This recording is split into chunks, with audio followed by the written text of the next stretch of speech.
মা বোন সকলকে জানতে হবে, না জানলে আপনার সামনে বিপদ আসবে যদি আপনি সচেতন না হন। আল্লাহ কি বলছেন এবার আমরা আয়াতের দিকে চলে যাই। বিসমিল্লাহির রহমানির রহিম। যাহারাল ফাসাদু ফিল বাররি ওয়াল বাহরি বিমা কাসাবাত আইদিন নাস লিউযীকাহুম বা'দাল্লাযী আমিলু লাআল্লাহুম ইয়ারজিউন। আল্লাহু সুবহানাহু ওয়া তাআলা বলছেন, এটা তোমাদের দুনিয়াতে জলে এবং স্থলে জাহারাল ফাসাদু ফিল বাররি ওয়াল বাহরি বিমা কাসাবাত আইদিন নাস, তোমরা যে জলে এবং স্থলে যে তোমরা গজবগুলো দেখতে পাচ্ছ, যে তোমাদের উপরে আযাবগুলো চাপানো হচ্ছে, যে তোমরা আযাবের স্বাদগুলো পাচ্ছ, এটা কংগ্রেসকে দিও না, বিজেপিকে দিও না, সিপিআইএমকে দিও না, কোন দলকে তুমি কটাক্ষ করিও না। আল্লাহ বলছেন এগুলো তোমাদের নিজেদের কারণে, এগুলো তোমাদের হাতের কামাইয়ের কারণে, এবং জলে স্থলে তোমরা যে বিপর্যয় দেখতে পাও, হানাহানি দেখতে পাচ্ছ, এগুলো তোমাদের হাতের কামাই। লিউযীকাহুম বা'দাল্লাযী আমিলু, অনেক পাপের কারণ, অনেক পাপের দরুন তোমাদেরকে আস্বাদন করা হয়, তোমাদের অনেক কুকর্মের কারণে তোমাদেরকে পাপের শাস্তির মধ্যে নিমজ্জিত করা হয়।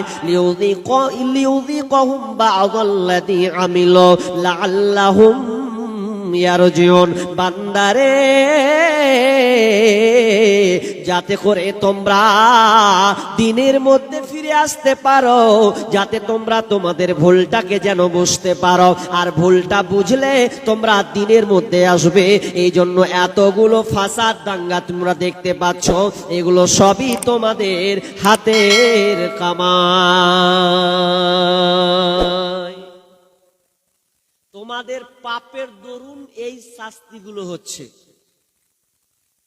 আর তোমরা যাতে ফিরে আসো এই জন্য আমি তোমাদেরকে এই পাপের মধ্যে আর আযাবটা তোমাদের মধ্যে নিমজ্জিত করছি। এর আয়াতের একটা উদাহরণ দিব, ভালো করে শুনেন ভাই, মা বোন কান লাগান। কি উদাহরণটা? আল্লাহ কি বললেন, কথাটা কান দেন, লক্ষ্য করুন। আল্লাহ বলছেন তোমাদের পাপের দরুন এই শাস্তিটা আস্বাদন করাচ্ছি, শিখাচ্ছি। কেন? লাআল্লাহুম ইয়ারজিউন, যাতে তোমরা ফিরে আসো। কোথায়? দ্বীনের মধ্যে, ইসলামের মধ্যে ঢুকে যাবে। উদাহরণটা কেমন নেন? আচ্ছা হাত তুলবেন ভাই। রাজমিস্ত্রি কারা কাজ করেন? নাই। বাড়ি তারা তৈরি করেন তারা। এটা মান সম্মানের কোন ব্যাপার হলো? ওদের বেতন এখন 15-20 হাজার। এখানে রাজমিস্ত্রি নাই তো হাত তুলতে বললাম তো লজ্জা পাচ্ছেন নাকি? সুবহানাল্লাহ। নাই এখানে অনেক আছেন বলছেন তো হাত তুলতে এত লজ্জা কেন? কিছু টাকা চাইবো নাকি? এখানে কালেকশন শুরু হয়নি, লজ্জা এখানে তৈরি করিয়েন না, করবো, পেন্ডিং এ যাবো ওটা। আচ্ছা না দিলে কি হবে? এটা কিসের জালসা? মাদ্রাসা জালসা না? আচ্ছা কে কে দিবেন না হাত তুলেন তো, বলো না, সাক্ষী থাকেন, কেউ কইছে হাত তুলি, মানে সবাই দিবে তাই তো? আর দিবে না কেন? এটা তো মাদ্রাসার জালসা, দিতে হবে। যাই পারি দিব ইনশাআল্লাহ। আজকে মাদ্রাসাকে আমরা আর্থিক সহযোগিতা করব ইনশাআল্লাহ। জোরে বলেন ইনশাআল্লাহ। মানে এটা বাহারাই না, বুঝছেন না, হবে না। তো উদাহরণটা দিচ্ছি, আপনি যারা রাজমিস্ত্রি লেবার নিয়ে যায় বা ঘর বিল্ডিং তৈরি করে, সেটা দিয়ে আমি আরেকটার উদাহরণটা দিচ্ছি। কেমন দেখেন, ইঞ্জিনিয়ার প্ল্যানিং, ঘর প্ল্যানিং করে দেয় না, ছক, ইঞ্জিনিয়ার কাজ ছক করে দেওয়া। ইঞ্জিনিয়ার 3 তলার উপরে আছে, আর যে মিস্ত্রি ও আপনার ঘর নিচের দিকে আছে, লেবার দিয়ে অনেক কাজ করছে। তো ওপর তালাতে যে আছে 3 তলা, তো ইঞ্জিনিয়ারের দরকার পড়েছে, তো নিজওয়ালাকে ডাকছে। কি বলে ডাকছে? এ ভাই, এ ভাই, ওপর থেকে হাঁক মারছে। তো ও শুনতে পাচ্ছে না, যে মেশিন ঘর ঘর ঘর ঘুরছে, তো বুঝতে পারে না, শুনে না। তুই যদি বুঝতে পারছো তো খাবার এই মনে দেখছে, আবার এই মনে দেখছে, বুঝতে পারে না। তখন ইঞ্জিনিয়ার বলছে যে একে দিয়ে কাজ হবে না, ডেকে এত ডাকছি কাজ হয় না, তো কি করি, কিছু টাকা ফেলি ওপর থেকে। টাকা যদি টাকা ফেলে অন্তত ওপর দিকে যদি তাকায়, তো একটা 500 টাকার নোট, কর্পোরেট নোট, একটু মোচড়ন দিয়ে টাকাটা সামনাসামনি ফেলছে। ভালো করে উদাহরণটা নেন। টাকাটা যখন নিচে পড়ছে তখন মিস্ত্রির সামনাসামনি পড়েছে, ই তখন দেখছে বারে কর করে 500 টাকার লোট কোন দিক থেকে এলো, কোন দিক থেকে এলো। আচ্ছা দেখবেন মানুষ যখন টাকা কুড়ায় কেমন করে কুড়ায়, 100 টাকা হোক আর 500 টাকা হোক, যখন টাকা কুড়ায় দেখবেন কিভাবে কুড়ায়। যদি আপনারা পেয়ে থাকেন তো আপনারা ওইভাবে কুড়িয়েছেন, মানে একবার ডান দিকে দেখবে আর বাম দিকে দেখবে, মালটা উঠাবো কেউ দেখছে কিনা, তখন কি করে টুক টুক টুক করে যখন যায় এদিকে একবার এদিকে একবার আস্তে আস্তে যা পারাম করা পায়ে চেপে দিলে লাগে, তারপর দেখে যে কেউ দেখলে কিনা, তখন খতম করে নিয়ে পকেটে ভরে দিলে। ইঞ্জিনিয়ার তো সবই দেখছে, ফেলেছি আমি, তুলছি টাকা, এদিকে এদিকে তাকাচ্ছিস, ওপর দিকে একবার টাকা, ওই দিকে আর তাকাই না, মন খারাপ। আবার একটা নোট ফেলে, কাজ হয় না, যে ওপর দিকে টাকা, মালটা কোন দিকে পড়ছে দেখ, তাকাই না, ও ডান দিক দেখছে আর বাম দিক দিকে পকেটে পড়ছে। তখন এবার কি করেছে, এবার ইঞ্জিনিয়ার করছে এ দিয়ে কাজ হবে না, কি করতে হবে, বলছে এবার ঢেল লিব, ঢেল পাথর, টাকা বিনা। তখন ও একটা পাথর নিয়েছে, দিয়ে বলছে সামনাসামনি রিং করছে, ওর মাথায় ফেলবে। সেই এত হাসি কেন রে বাপ? এই যখন মালটা যখন পড়ছে, তো মালটা পড়তে পড়তে যখন 3 তালার উপর থেকে যদি ছোট্ট পরে, মাথা ব্যথা করবে না? যেমনি ওর মাথায় রিং করে ফেলেছে, ওগে মাগে, তখন ওপর দিকে ও তাকাচ্ছে, তখন ইঞ্জে কইছে এবার কেন তাকাচ্ছিস বা, বলছে লেগেছে ওপর থেকে মালটা পড়েছে, যে তখন ওপর দিকে তাকাচ্ছে। উদাহরণটা আপনাকে হাসি লাগলো, কিন্তু উদাহরণটা নেন কি বলছেন, আল্লাহ বলছেন পৃথিবীতে যত ফাসাদ দাঙ্গা হচ্ছে, আমি তোমাকে আযাব দিয়ে তোমাকে ট্রাই করছি। তোমাকে আমি গাড়ি দিলাম, টাকা পয়সা মালধন সম্পদ আমি সব কিছু দিলাম, এরপরে তুমি দেখছো না আমার দিকে, তুমি দুনিয়াতে আত্মহারা, আয়েশ আরামে তুমি নিমজ্জিত হয়ে আছো।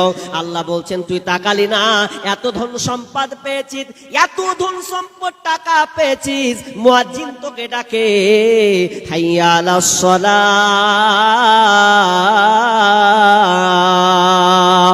মুয়াজ্জিন 5 বার ডাকা হয়, হাইয়া আলাস সালাহ, আয় আয় আয় আমার মসজিদে আয়, নামাজে আয়, হাইয়া আলাল ফালাহ, কামিয়াব নিবি তো আয়। শান্তি যদি নিষ্কৃতি পেতে চাস তো আমার মসজিদে আয়, যদি কল্যাণ চাস তো আমার কাছে আয়।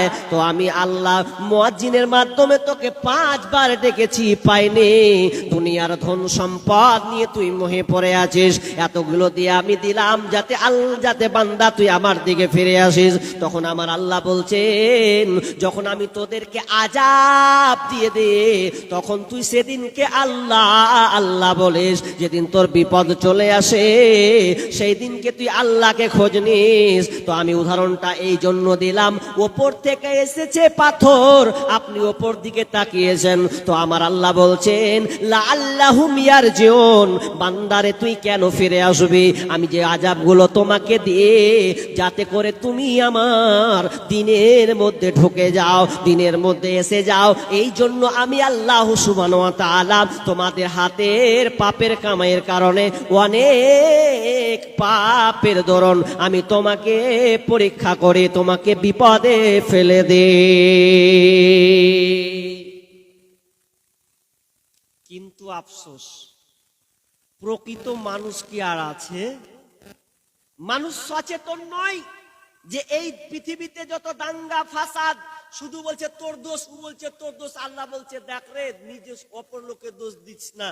একজন দার্শনিক বলছেন যে অপরকে দোষ দিয়ে তুমি কি করবা, একটা আঙুল ওকে দেখাচ্ছ, 3টা আঙুল তোমার দিকে আছে, তুমি আগে ঠিক করো, নিজে আগে ঠিক হও, একটা আঙুল দেখাবে না, ওদিকে 3টা আঙুল তোমার দিকে ব্যাক করছে, ওদিকে আগে সচেতন হও। অপর লোকের আপনি দিয়েন না, নিজেকে সংশোধন হন, পরিবর্তন হন।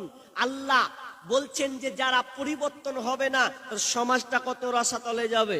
এরপরে আমার আল্লাহ বলছেন ওয়ামা আসাবাকুম মিন মুসিবা ফাবিমা কাসাবাত আইদিকুম ওয়া ইয়াফু আন কাসীর।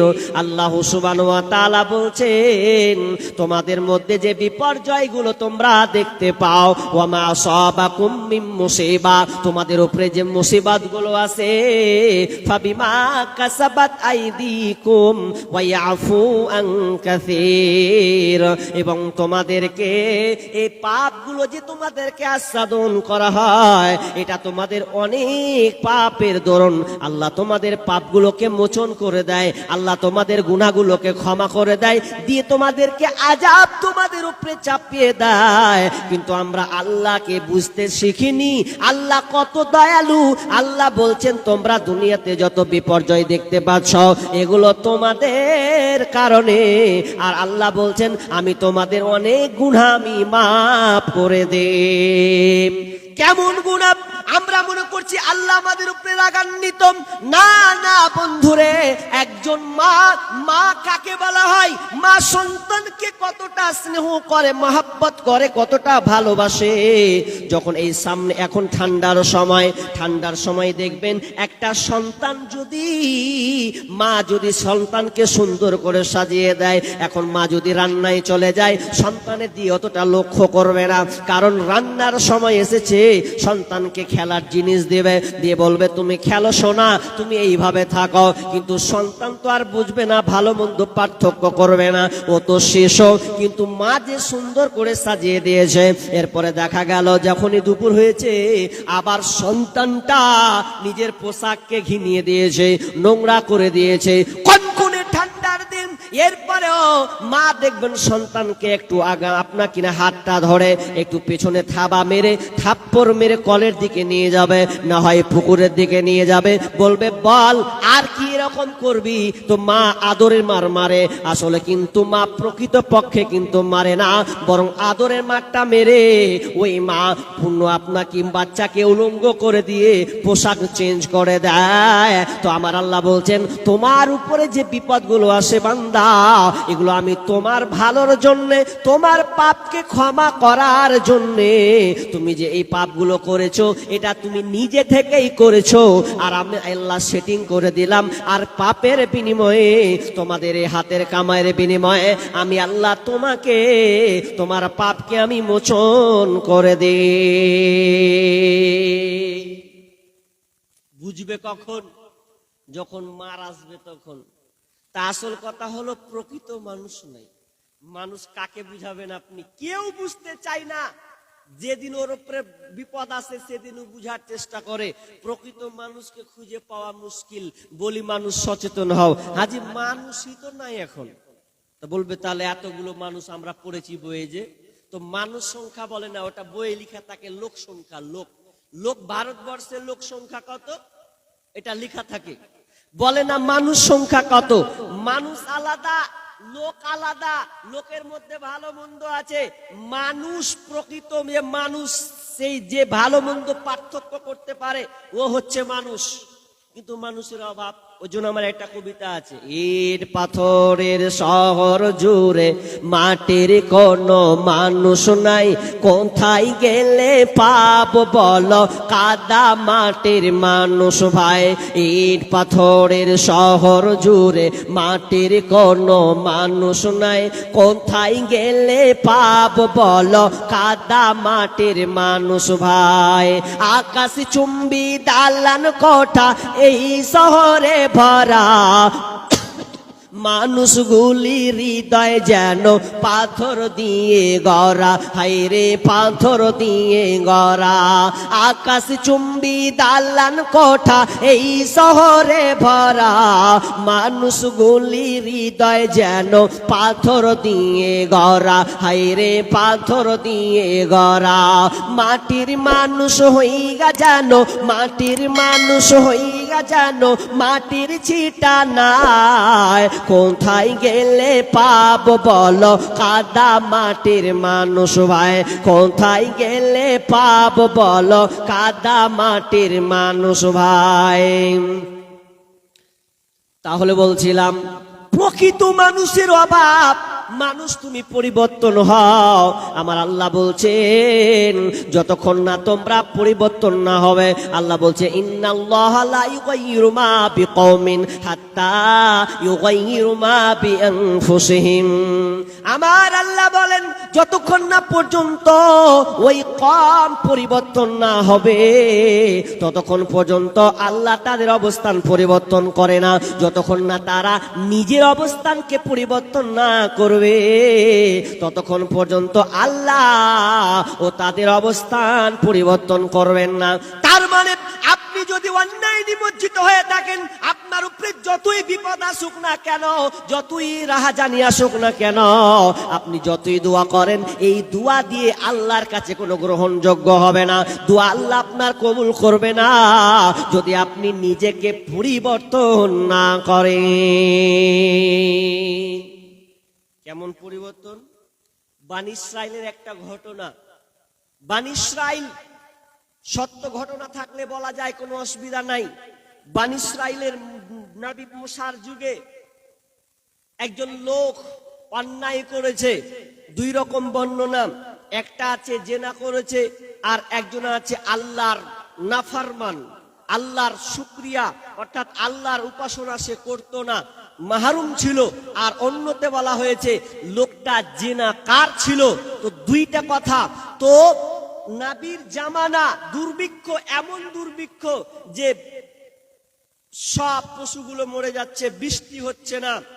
তো সবাই নবীর কওম তারা বলছে নবী মুসা আপনি তো একজন নবী, আল্লাহর কাছে আপনি দোয়া করুন যাতে করে আমাদের দুর্ভিক্ষগুলোকে দূর করে দেন।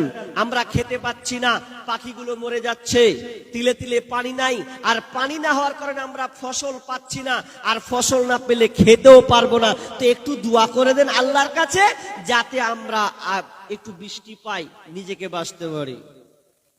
সবাই চাইছে।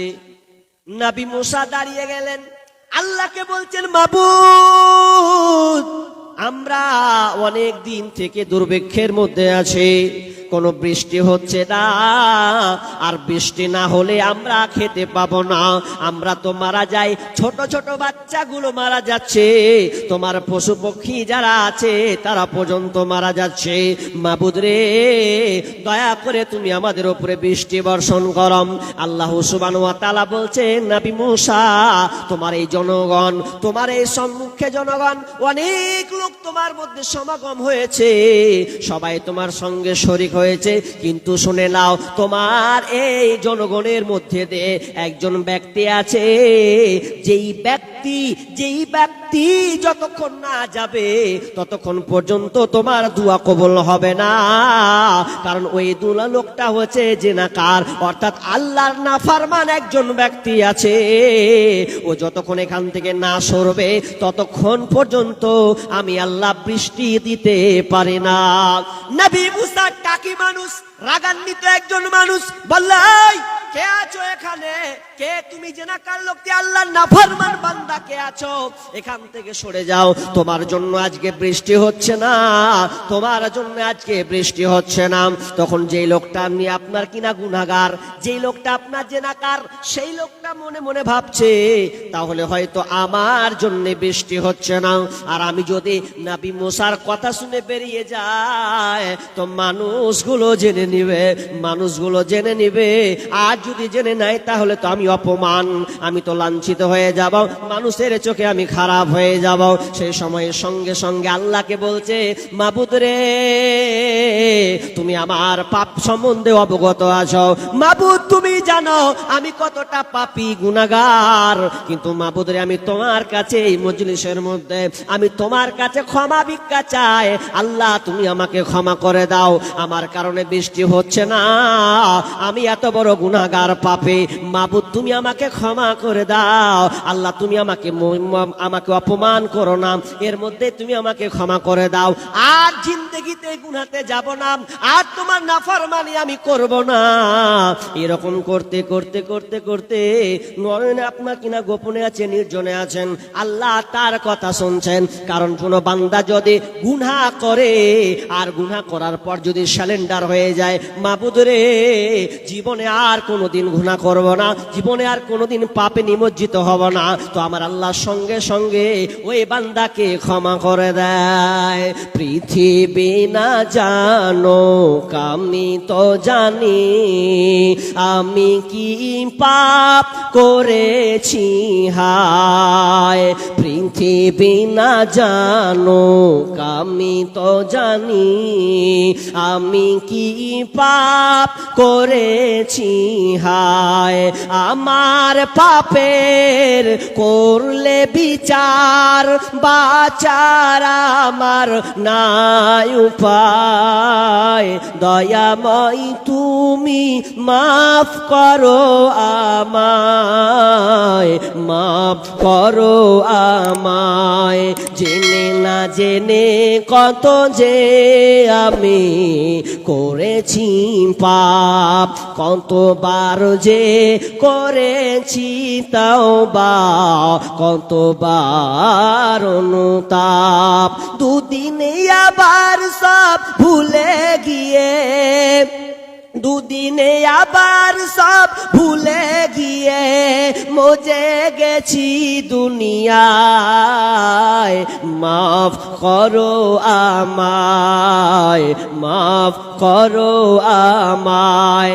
যখনই ওই লোকটা আপনার অন্তর নিয়ে তওবা ইস্তেগফার করেছে, আল্লাহ সুবহানাহু ওয়া তাআলা ওই বান্দাকে ক্ষমা করে দিলেন। আর ক্ষমা করে দেওয়ার পর সঙ্গে সঙ্গে আল্লাহ আসমান থেকে বৃষ্টি ঢেলে দিলেন। নবী মুসা অবাক, আরে আল্লাহ তো এখনই বললো বৃষ্টি হবে না, আবার বৃষ্টি হয়ে গেল। লোকটা তো কেউ সরেনি, ওই লোকটি তো সবাই এখানে আছে।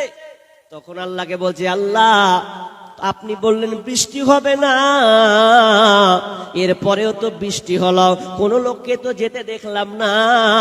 আল্লাহ বলছেন, নবী মুসা ওই লোকটা আমার সামনে ইস্তেগফার করেছে, আমার কাছে সারেন্ডার হয়েছে, আমি আল্লাহ ওই বান্দাকে ক্ষমা করে দিয়েছি। নবী মুসা বলছেন, আল্লাহ ওই লোকটা বান্দাটাকে, ওই আপনার বান্দাটাকে একটু দেখতে চাই। আল্লাহ বলছে, না না, ওই বান্দাকে দেখানো হবে না, সে আমার কাছে গোপনে ক্ষমা চেয়েছে, আমি আল্লাহ তাকে গোপনে মাফ করে দিয়েছি। তার মানে ও নিজেকে সারেন্ডার হলো, তবে না বৃষ্টি হলো। তার মানে এখান থেকে বুঝতে পারলাম আপনাকে একটু পরিবর্তন হতে হবে। কেমন? যে আপনি ভুলের মধ্যে নিমজ্জিত আছেন, ডুবে গেছেন, তাহলে ওখান থেকে আগে সারেন্ডার হতে হবে। আল্লাহ দুনিয়াতে যত আমি পাপে লিপ্ত আছি, আল্লাহ আমি আর এই পাপগুলো করব না, বেরিয়ে যাব। তাহলে বেরিয়ে যান, এরপরে আপনি তাওবা ইস্তেগফার করলেন, তাহলে আল্লাহ আপনার মুখে সাহায্য মদদ পাঠাবেন, নচেত সাহায্য মদদ আপনি পাবেন না। আপনি লাত খেতেই থাকবেন, মার খেতেই থাকবেন। হাজি, মুসলমান জাতি মার খাবে? যেই মুসলমানের ইতিহাস রয়েছে, যেই মুসলমানের ইতিহাস আজব ইতিহাস, যেই মুসলমানের দুয়াতে সূর্য স্থির থেকেছে, সূর্যকে বলা হয়েছে, এই আমিও আল্লাহর আইনে চলি, তুমিও আল্লাহর বাইরে নয়। আল্লাহকে বলছেন, আল্লাহ ইউসা বিন নুন তিনি দুয়া করছেন, তিনি নবীর মুসার পরে একজন নবী, তিনি মসজিদুল আকসাকে বিজয় করার জন্য সংগ্রাম লড়াই করেছেন। নবী ইউসা বিন নুন তিনি আল্লাহকে বলছেন, আল্লাহ আজকে আমরা যুদ্ধ করছি, যুদ্ধ কাফেরদের সাথে, মসজিদুল আকসা ফিলিস্তিনের যে মসজিদটা আছে ওটাকে আমরা জয় করবই করব। মাবুদ আমি দোয়া করছি যাতে করে এই সূর্যটা যেন স্থির থেকে যায়। যদি সূর্যটা ডুবে যায় তাহলে শুক্রবার পরের দিন পড়ে যাবে, সূর্য ডুবে গেলে শনিবার, আর শনিবার হয়ে গেলে সেই দিন যুদ্ধ বিদ্রোহ যা আছে এগুলো সব বন্ধ। আর যদি বন্ধ হয়ে যায় তাহলে আমরা বিজয় হতে পারবো না। একটু সময় আছে, তো আর একটু সময় আছে, এদের মধ্যে আমরা মসজিদুল আকসাকে জয় করবই করব। আল্লাহ তুমি সূর্যটাকে একটু থেমে দাও। আল্লাহ বলছেন, সূর্য থামিয়ে দিলাম। সূর্য থেমে গেছে। যে মুসলমানের দুয়াতে সূর্য থেমে যায়, বুখারীর হাদিস। এরপরে আজকে আমরা সেই মুসলিম জাতি লাঞ্ছিত, মুসলিম জাতি লাঞ্ছিত। আপনি মুসলমানদের ইতিহাস খুঁজুন, আপনি অবাক হয়ে যাবেন। কাজী নজরুল ইসলাম তিনি বলে গেছিলেন, আল্লাহকে পাইয়া বিশ্ব বিজয়ী ছিল একদিন যারা, আল্লাহকে হারায়ে ভীত পরাজিত আজ দুনিয়ায় তারা। আল্লাহর নামের আশ্রয় ছেড়ে ভিখারির বেশে পথে পথে ঘুরে, এসে ভোগ বিলাসে মায়াই ভুলে হাই নিল বন্ধন কারা। আল্লাহকে হারায়ে ভীত পরাজিত আজ মুসলিম তারা। আল্লাহর সঙ্গে যুক্ত সদাই ছিল যাহাদের মন, আল্লাহর সঙ্গে যুক্ত সদাই ছিল যাহাদের মন। দুঃখে রোগে শোকে অটল থাকিত তাহারা সদা সর্বক্ষণ। এসে শয়তান ভোগ বিলাসে কারিয়া নিয়াছে ঈমান তাদের। এসে শয়তান ভোগ বিলাসে কারিয়া নিয়াছে ঈমান তাদের। তাই মুসলিম আজ হয়েছে সদা সর্বহারা। আল্লাহকে হারায়ে লাঞ্ছিত পদতলিত আজ মুসলিম তারা। মুতার প্রান্তরে যুদ্ধ হবে, যুদ্ধটা কত খাতারনাক। নবী আল্লাহ রাসূল তাবুকের ভিতরে বসে আছেন, মনটা খুব ভারাক্রান্ত। কেন ভারাক্রান্ত মন? মুসলমান কাকে বলা হয়? মুসলমান তো শের বাঘের বাচ্চা। বিশ্বনবী কেন ভারাক্রান্ত মন নিয়ে আসে? মুতার যুদ্ধ শুরু হবে কতজনের সাথে? কাফেররা হবে 1.5 লাখ, 1.5 লক্ষ রাম, আর মুসলিমদের সৈন্য কত? 10,000।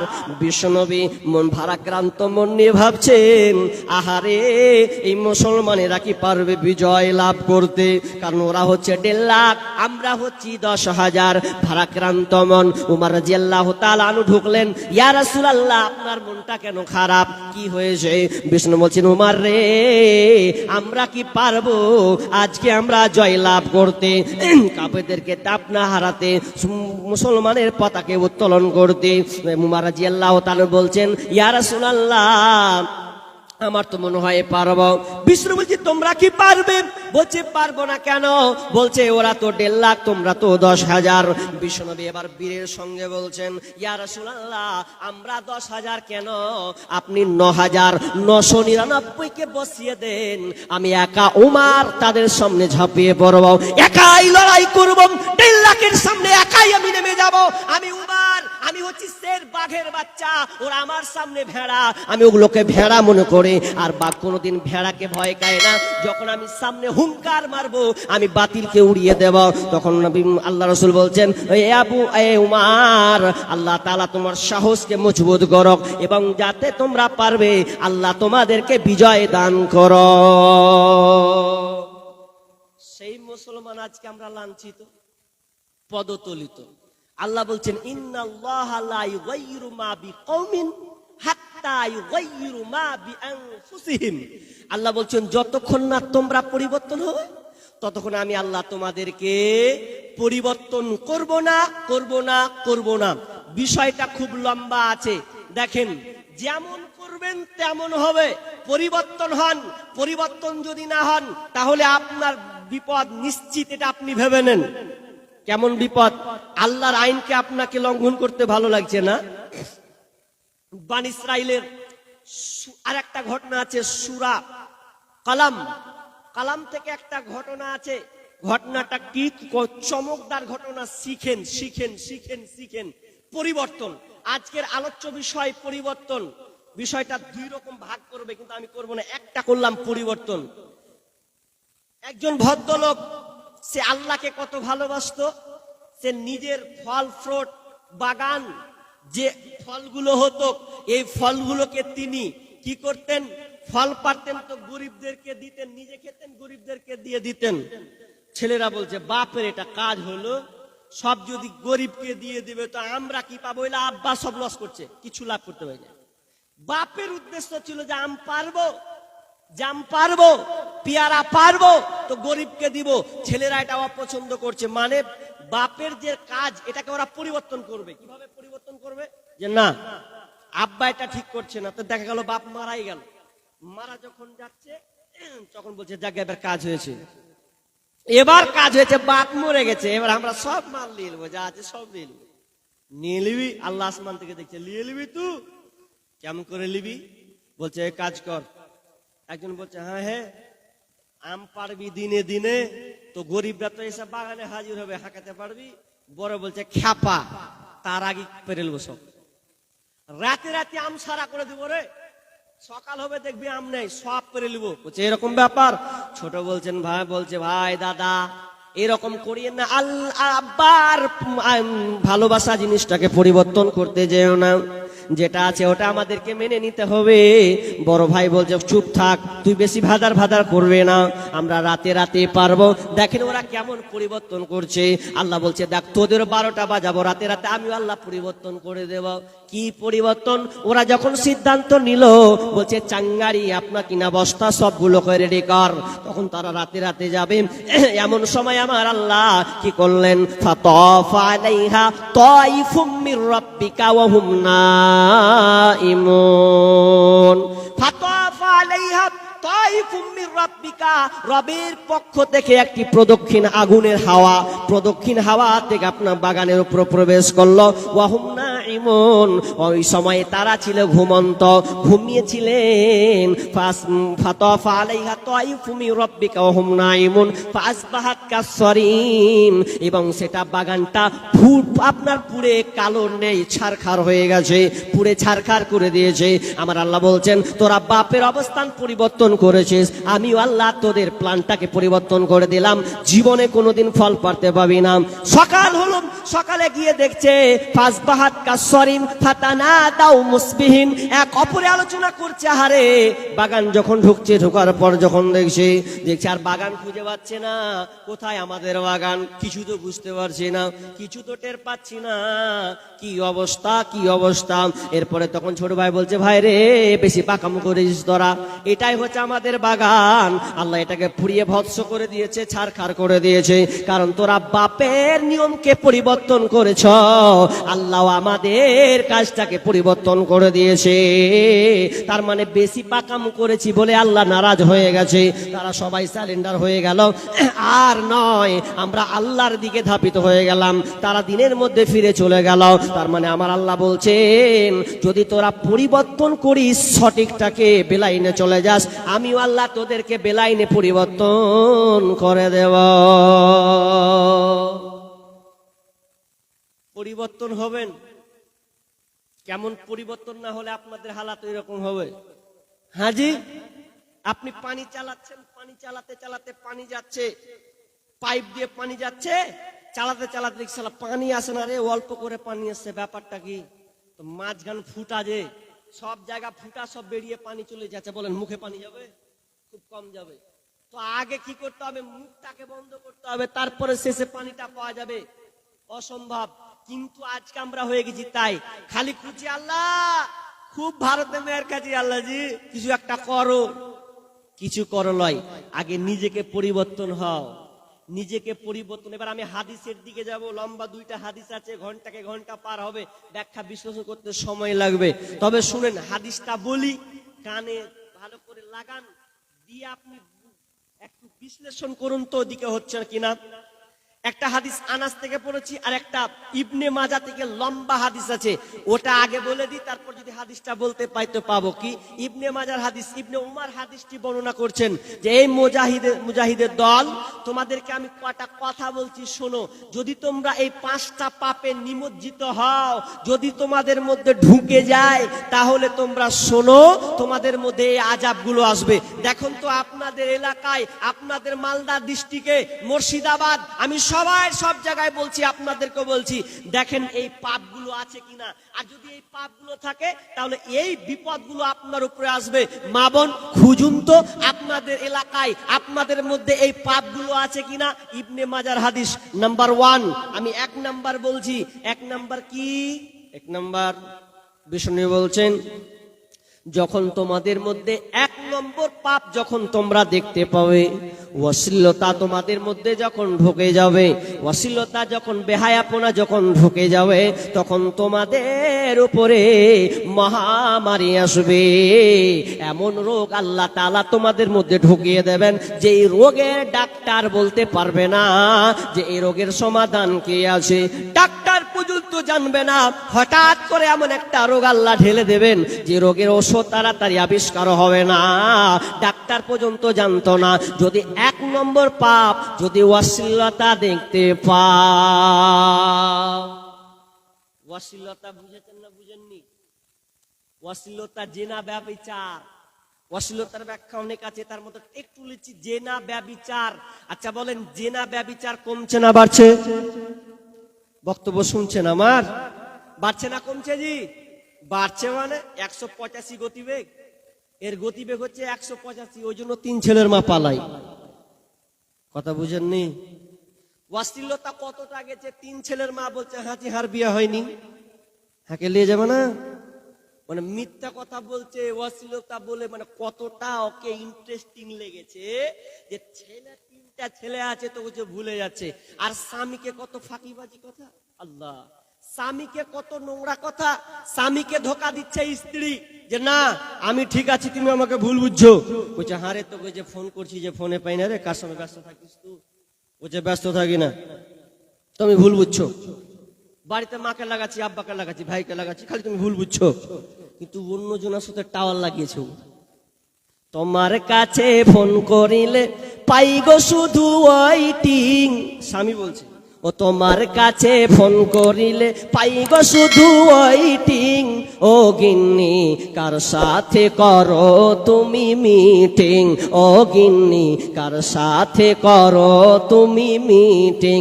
তোমায় আমি ফোন করিলে পাই গো শুধু ওয়াইটিং। ও গিন্নি কার সাথে করো তুমি মিটিং, কার সাথে করো তুমি মিটিং। তার কাছে জিজ্ঞেস করলে বলে আপা ফোন করেছে, তাকে আবার জিজ্ঞেস করলে বলে আপা ফোন করেছে। একবার কয় বাবার কথা, একবার কয় বোনের কথা, একবার কয় ভাইয়ের কথা, একবার কয় মায়ের কথা। এইভাবে কতদিন করবা চিটিং। ও গিন্নি কার সাথে করো তুমি মিটিং, ও গিন্নি কার সাথে করো তুমি মিটিং। আরে নামাজে রোজার ধার ধারে না, মোবাইলে ব্যস্ত, স্বামী তাহার ফোন করিলে কথা কয় না সে তো, ওরে কথা কয় না সে তো। ওরে নামাজ রোজার ধার ধারে না, মোবাইলে ব্যস্ত, স্বামী তাহার ফোন করিলে কথা কয় না সে তো, ওরে কথা কয় না সে তো। স্বামী কয় প্রাণের বিবি কত ভালোবাসি আমি, স্বামী কয় প্রাণের বিবি কত ভালোবাসি আমি, তোমায় শুধু ফোন করিলে পাই গো শুধু ওয়েটিং। ও গিন্নি কার সাথে করো তুমি মিটিং, ও গিন্নি কার সাথে করো তুমি মিটিং। আজকে জেনার ব্যভিচার 6 লাখ এমন ভাবে বেড়েছে, আপনি কোনটা ধরবেন আর কোনটা ছাড়বেন। আমি গতবার থেকে এই কথাটা মেসেজটা আপনাদের সামনে প্রতি বছর দিচ্ছি। এই 2 বছর রানিং আপনি আজও আপনাকে আপনাদের মাটিতে এলাকার মাটিতে বলে যাচ্ছি। কি সেই কথা? সেটা হচ্ছে এই নিউজ আছে একটা, উইজের নাম হচ্ছে এবিসি নিউজ। এই ভারতবর্ষের একটা নিউজ, সেই নিউজ প্রমাণ করে প্রত্যেক বছরে 5 লাখ শিশুকে হত্যা করা হয়, 5 লক্ষ শিশুকে কাতাল করা হয়। তারা 3টা কারণ বর্ণনা করেছেন। 1 নাম্বার কারণ তারা বলেছেন, প্রথম কারণ মোবাইল, আর মোবাইলটা হয়ে আজকে ফিতনা হয়েছে। 2 নম্বর প্রেম হয়েছে, আর প্রেম যখন বেড়েছে এই প্রেমের কারণে 3 নাম্বার সন্তানদেরকে হত্যা করা হচ্ছে।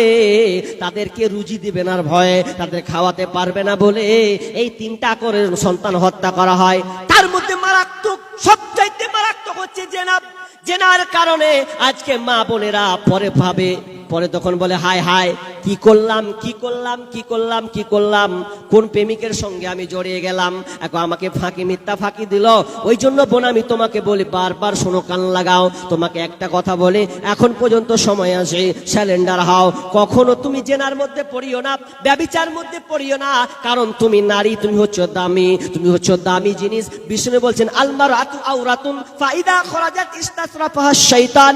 বিষ্ণুনবী বলছেন মেয়েরা হচ্ছে, নারীরা হচ্ছে ঢেকে রাখার বস্তু, ঢাকতে হয়। তুমি মনে করছো ঢাকবো না, ওপেন ঘুরে বেড়াবো, প্রেমিকের সঙ্গে আলাপ আলোচনা হবে, তার সঙ্গে আলোচনা করবে, খবরদার খবরদার, তোমাকে উদাহরণ দিচ্ছি শোনো, জীবনে কোনোদিন সাল পাতা হবে না, যদি হও তো কাঁচা থালার মতন তোমরা হয়।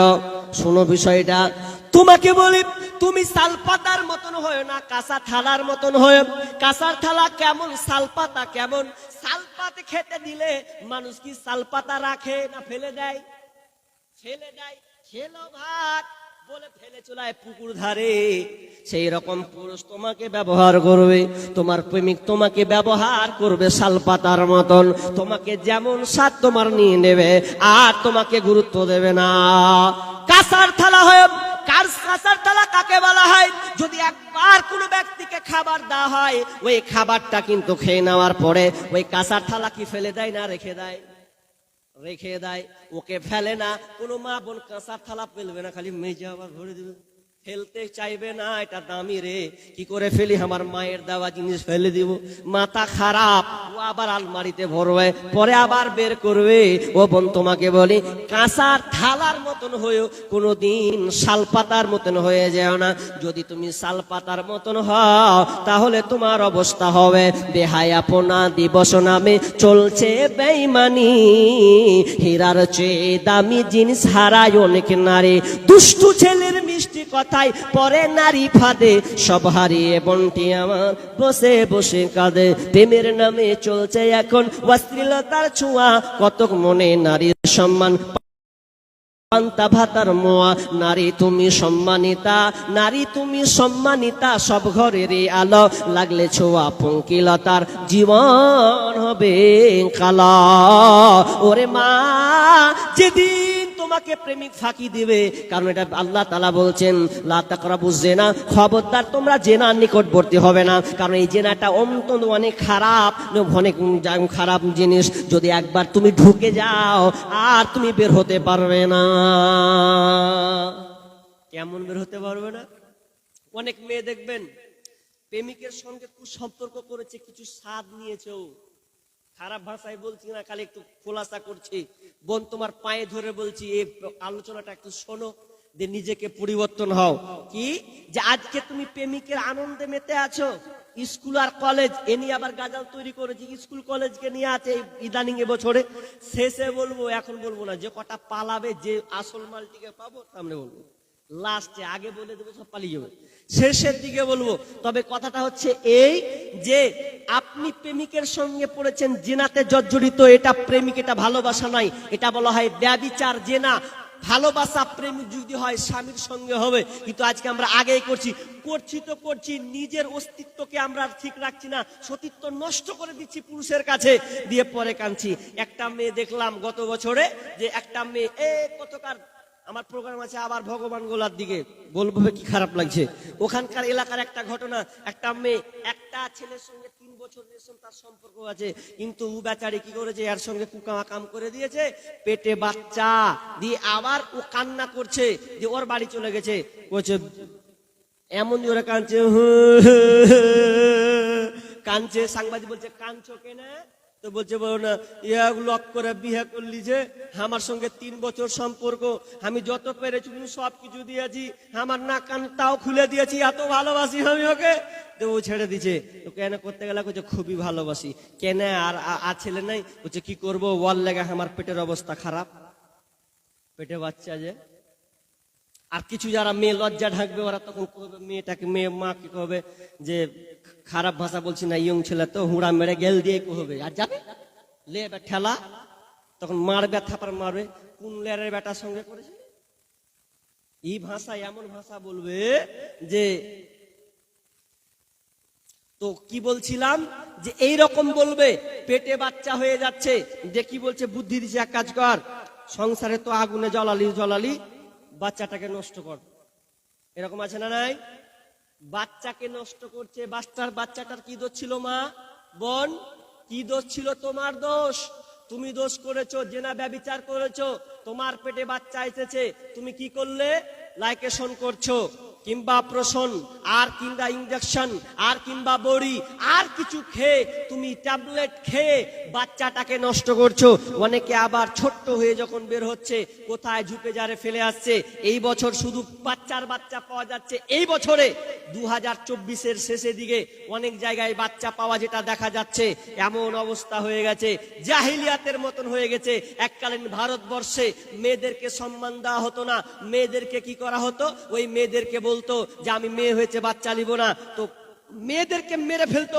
তখন ডাক্তার বাবুরা বলতো, নির্যাতন, ভারতের নির্যাতন সম্পর্কে একটি বই আছে, ওই বইটাতে বলছে যে ছোট ছোট বাচ্চারাকে হসপিটালে রেখে চলে আসতো, তোরা রাখ, হারাকে দে, মারিস না, মারিস না। আর এখন কি করব? মেরে দিচ্ছে।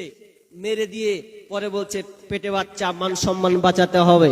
10 মিনিটের আবেগ মাগো, 5 মিনিটের মন, কে তুমি মা দেখতে দিলা না এই পৃথিবীর মুখ, জোর করে আসিনি ক তোর শরীরে আমি, পৃথিবীতে নাকি সন্তান হয় মায়ের কাছে দামি।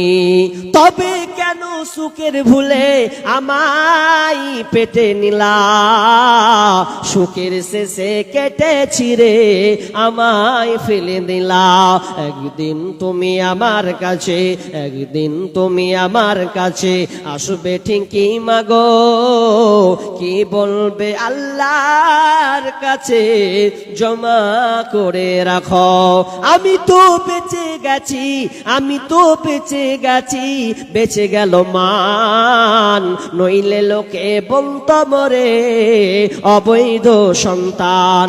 একটু অবৈধ সুখ পেতে মা, একটু অবৈধ সুখ পেতে মা আমায় পেটে নিলে, কলঙ্কের ভয়ে তুমি আমায় ছুঁড়ে ফেলে দিলে। তোমার মাও করতো যদি তোমার সাথে এমন, বুঝতে মাগো সেদিন তুমি মৃত্যুর যন্ত্রণা কেমন।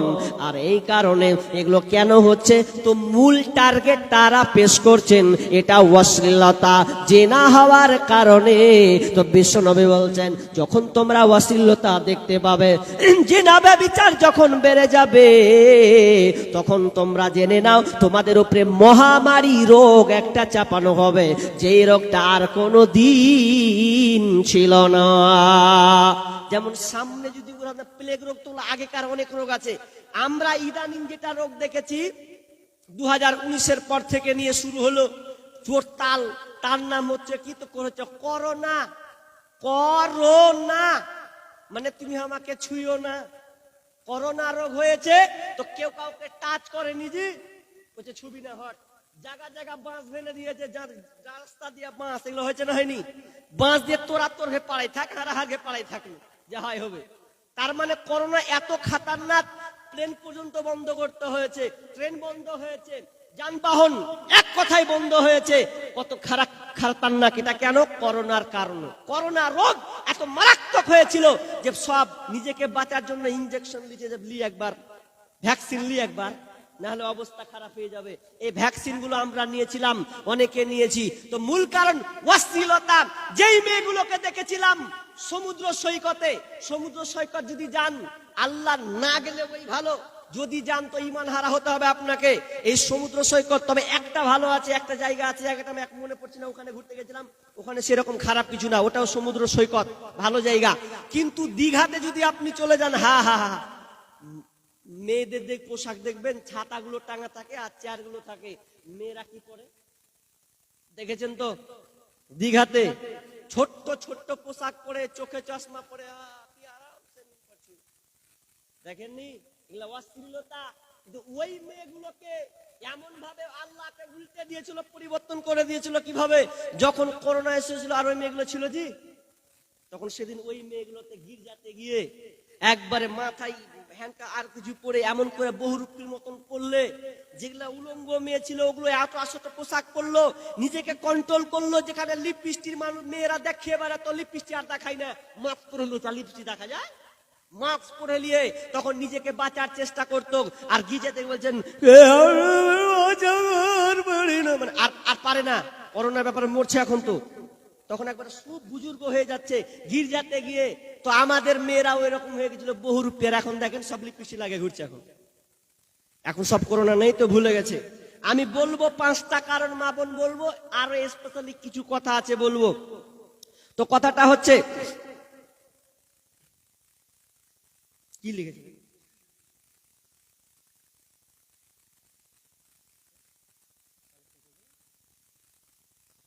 কি এই দিক বাদ না কি বাদ লেখা আছে ভালো।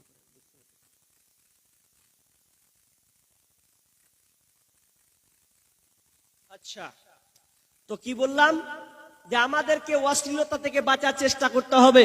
মা বোন, অশ্লীলতা থেকে বাঁচার একটু চেষ্টা করি, কারণ অশ্লীলতা এত খারাপ আমরা বুঝতে পারি না।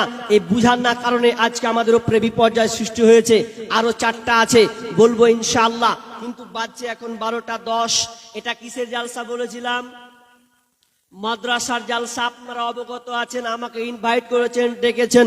পাশাপাশি কালেকশন মনে হয় আমি যতটুকু দেখলাম কানে শুনে নিজে হয়েছে, দিয়েছেন ভিন্ন বিষয়, কিন্তু কোনো আলোচক আবদার করেননি। তবে আমি আলোচনা শেষ করিনি, কিছু অংশ কাটলাম, মূল হাদিস যেটা পড়েছি ওটা তর্জমা করিনি। তবে কথাটা হচ্ছে, এটা হচ্ছে মাদ্রাসার জালসা, কালেকশনের প্রয়োজন আছেন আপনারা সবাই কিন্তু বলেছেন দিব 5, 10, 100, 1000, 5000 যাই হোক, আমি কোনো জোর দাবি করব না ইনশাআল্লাহ।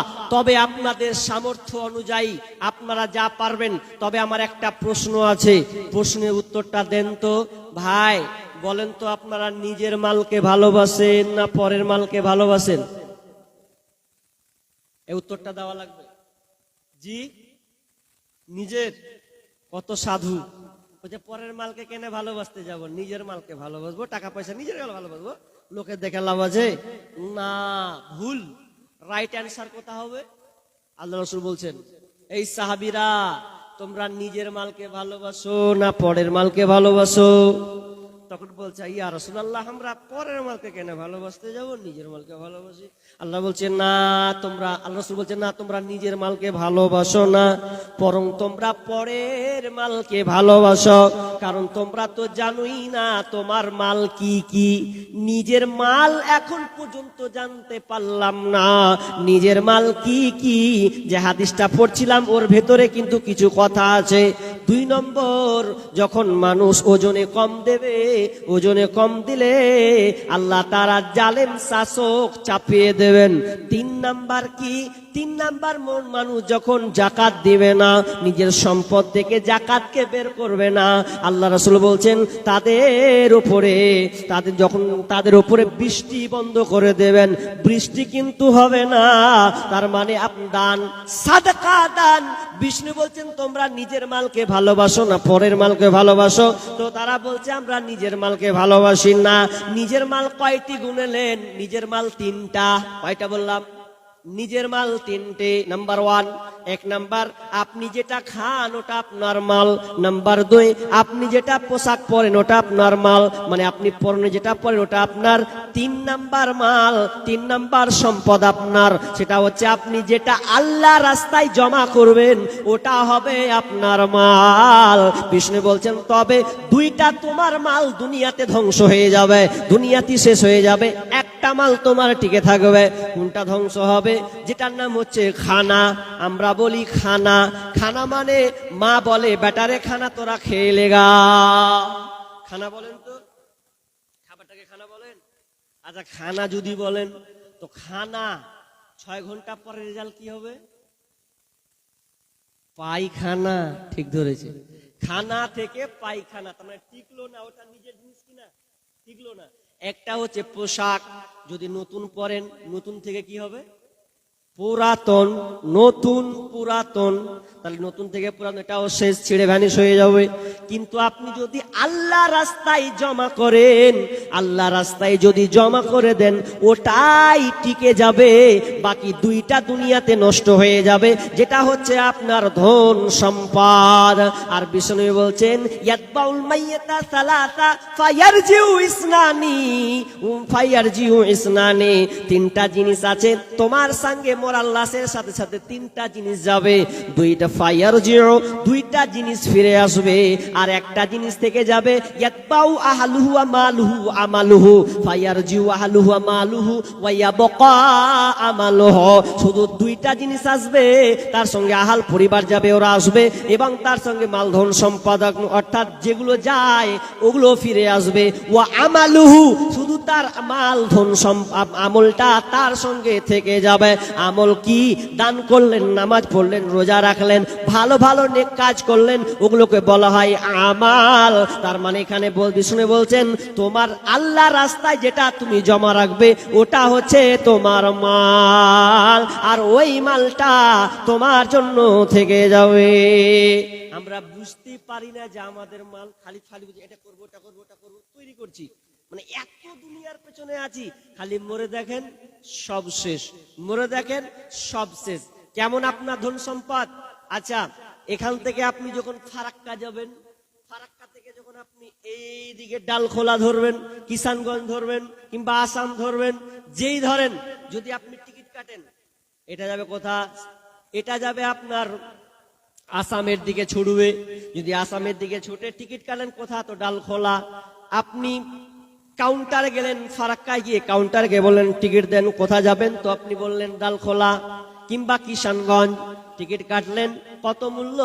বলবে 70 কিংবা 80 কিংবা 90। কেটে নিলেন, একটা সিট পেলেন, জেনারেল সিট, বসে গেলেন। বসে যাওয়ার পর যখন দেখবেন বসতে বসতে বসতে বসতে যখন আপনি ডালখোলা পর্যন্ত কেটেছেন, যখন আপনি নেমে যাবেন, বলেন তো সিটটা খালি থাকবে না অন্য কেউ বসবে?